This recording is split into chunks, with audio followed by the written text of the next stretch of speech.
గతంలో ఎన్నడూ లేని విధంగా చలి తీవ్రత పెరిగిపోవడంతో హైదరాబాద్ వాసులు ఇళ్ల నుంచి బయటకు రాలేకపోతున్నారు. ఇక రాత్రి వేళల్లో జీవనోపాధి కోసం టిఫిన్ సెంటర్లో నడుపుతూ ఉన్నవారు అనేక ఇబ్బందులను ఎదుర్కొంటున్నారు.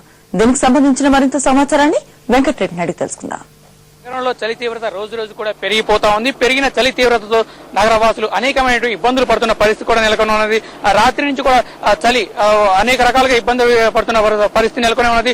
ప్రస్తుతం మనం ఇక్కడ రాత్రి వేళల్లో జీవనోపాధి కోసం నగరానికి వచ్చి ఇక్కడ టిఫిన్ సెంటర్లో నడుపుతున్న వారు, అదేవిధంగా అనేక మంది కార్మికులు కూడా ఇబ్బందులు పడుతున్న పరిస్థితి కూడా నెలకొని ఉన్నది. వారిని అడిగి తెలుసుకున్న చలి తీవ్రత ఎలా ఉంది, రోజు రోజుకి చలి ఎలా ఉంది చెప్పండి. చలి తీవ్రత ఎలా ఉంది?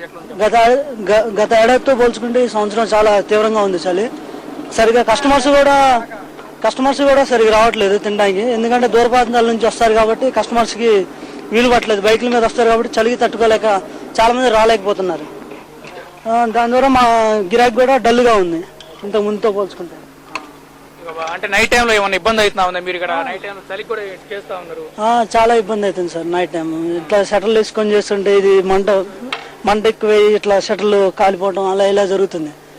అయితే ఇంత దోషపెంక దగ్గర ఉన్నా కూడా ఇంకా చలి వణికిస్తూనే ఉందండి. చలి యొక్క తీవ్రత ఎలా ఉంది? మీరు ఎలాంటి ఇబ్బందులు పడతా ఉన్నారు? చలి చాలా తీవ్రంగా ఉందండి. ఇక్కడ ఏంటంటే అసలు చలికి కాళ్ళు చేతులు అన్ని వణికిపోతున్నాయి. అసలు ఎంత షటర్ వేసుకున్నా కూడా ఆగట్లేదు. చలి చాలా విపరీతంగా ఉంది. చలి. మీరు ఎంతకాలం నుంచి అమ్మా ఇక్కడ?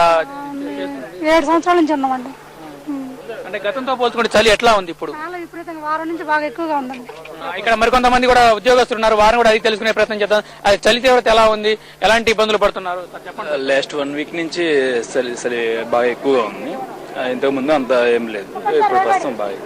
ఒకవైపు చలి తీవ్రతలు రోజు రోజు కూడా తగ్గిపోతున్నాయి. గత 8 సంవత్సరాల నుంచి కూడా అంటే లేని ఒక చలి అంటే ఈ యొక్క సంవత్సరం అత్యధికంగా ఉందని చెప్పి వాతావరణ శాఖ వారు హెచ్చరిస్తున్నారు. మొత్తం మీద చూసుకున్నట్లయితే జీవనోపాధి కోసం భాగ్యనగరానికి వచ్చి ఇక్కడ అంటే నైట్ టైంలో వచ్చేసినటువంటి అనేక మంది కార్మికులు కూడా ఇబ్బందులు పడుతున్న పరిస్థితి నెలకొన్నది. మరోవైపు ప్రభుత్వం కూడా ఎక్కడైనా స్పందించి వారికి ఏదైనా ఒక రకంగా సహాయ సహకారాలు అందించాలి. రాత్రి వేళల్లోనే తప్ప మాకు ఉదయం టైంలో బిజినెస్ నడవడం లేదు కాబట్టి తమకు ఏదో రకంగా ఆదుకోవాలి. చలి నుంచి కూడా మాకు అనేక అంటే సదుపాయాలు వీళ్ళకు ఏమైనా సెటర్స్ కానీ సాయం చేస్తే బాగుంటుందని కూడా చెప్తున్నటువంటి పరిస్థితి నెలకొన్నది.